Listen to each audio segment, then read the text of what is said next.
ಖ್ಯಾತ ನಟ ಟೈಗರ್ ವಿನೋದ್ ಪ್ರಭಾಕರ್ ಅವರ ಹುಟ್ಟುಹಬ್ಬ. ಸಾಮಾನ್ಯವಾಗಿ ನನ್ನ ಹುಟ್ಟುಹಬ್ಬದ ದಿನ ಮನೆಯ ಬಳಿ ಸಾಕಷ್ಟು ಜನ ಅಭಿಮಾನಿಗಳು ಬಂದು ಶುಭ ಕೋರ್ತಾರೆ.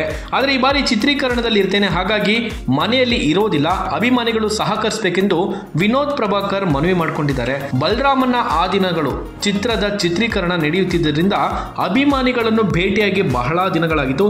ಹಾಗಾಗಿ ಕಳೆದ ಭಾನುವಾರ ವಿನೋದ್ ಪ್ರಭಾಕರ್ ಅವರ ನಿವಾಸದ ಬಳಿ ಅಭಿಮಾನಿಗಳು ತಂಡೋಪತಂಡವಾಗಿ ಬಂದು ಭೇಟಿ ಮಾಡಿದ್ರು.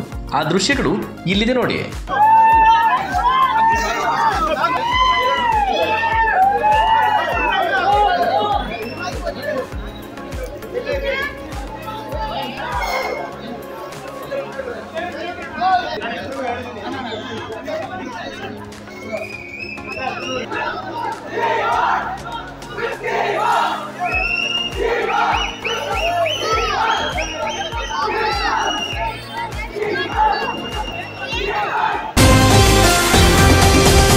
TV12 ಕನ್ನಡ, ಇದು ಕನ್ನಡಿಗರ ಧ್ವನಿ.